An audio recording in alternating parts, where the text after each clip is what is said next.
السلام علیکم ورحمۃ اللہ۔ مفتی صاحب کیسے ہیں آپ؟ مہربانی، مجھے ایک مسئلے میں آپ کی بہت زیادہ ضرورت ہے، تو تھوڑا ارجنٹ بھی ہے، تو بہت مہربانی ہوگی مجھے آپ اس مسئلے سے تھوڑا اس کا سولوشن کچھ دے دیں، کچھ روشنی ڈال دیں اس مسئلے پر۔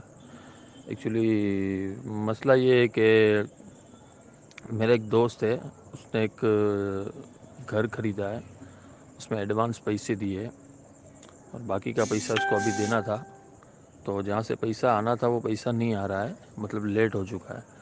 تو اب وہ جو باقی کی اماؤنٹ نہیں دیتا ہے، تو اس نے جو ایڈوانس دیے پیسے، بہت زیادہ پیسے ایڈوانس، تو وہ سامنے کافر ہے، غیر مسلم ہے، تو جو پیسہ ہے وہ اس نے جو ایڈوانس دیا ہے، ٹوکن بولتے ہیں جس کو، تو وہ چلا جائے گا، وہ نہیں دے گا واپس اس کو، اور جو ان لوگ نے گھر خریدا ہے وہ بھی نہیں ملے گا ان کو۔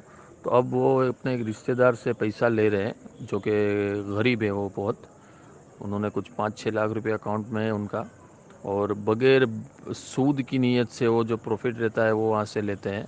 بیوہ عورت ہے، 2 بچے ہیں ان کے، بیمار بچے ہیں، ہینڈی کیپ ہے، معذور بچے ہیں ان کی، لڑکیاں ہیں، 2 یا 3 لڑکیاں ہیں۔ تو بس وہ جو پروفٹ بینک سے آتا ہے، غیر مسلم بینک سے، اسی سے ان کا گھر چلتا ہے۔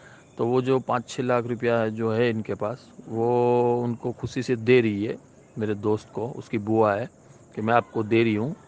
تو وہ میرا دوست بول رہا ہے کہ جو 5-6 لاکھ روپیہ وہ مجھے دے رہی ہیں، ان کو جو بینک سے پیسہ آتا ہے وہ ان کی نیت سود کی تو نہیں ہے، تو وہ 5-6 لاکھ روپیہ میں ان سے لے کہ اگر کچھ میں ان کو دے دوں، سود کی نیت نہ ہو، ان کی سود کی نیت نہ لینے والے کی ہے نہ دینے والے کی ہے، تو میں ان سے پیسہ لے لوں اور ہر مہینے ان کو کچھ دے دیا کروں، تو اس کا کیا صریح حکم ہوگا؟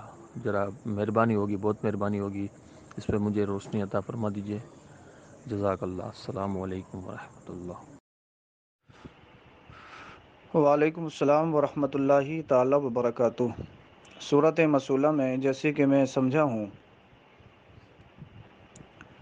کہ ایک خاتون ہیں جن کا بیلنس بینک میں پڑا ہوا ہے، اور اس سے جو پیسہ آتا ہے انہی کا خرچ چلتا ہے۔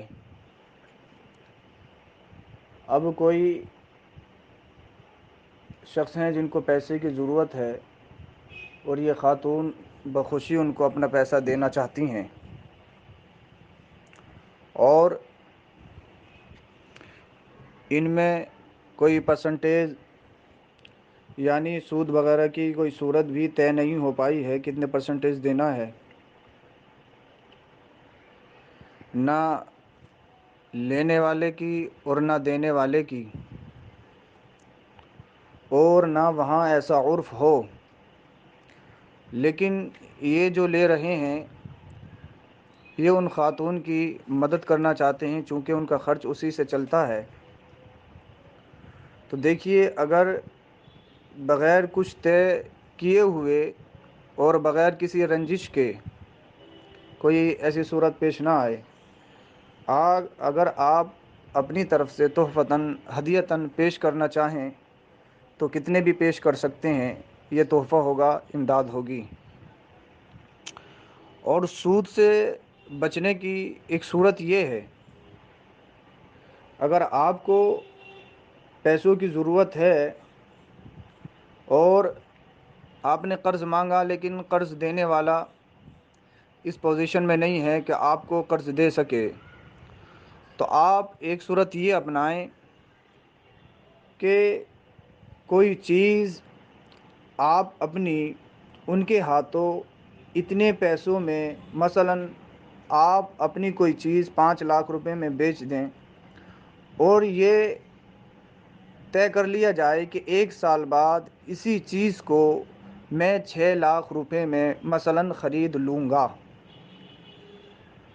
تو آپ اس چیز کو بیچ کر 5 لاکھ روپے لے سکتے ہیں۔ 1 سال بعد آپ اس چیز کو 6 لاکھ روپے میں خرید سکتے ہیں۔ یہ بھی صورت سود سے بچنے کی ہے۔ واللہ تعالی عالم۔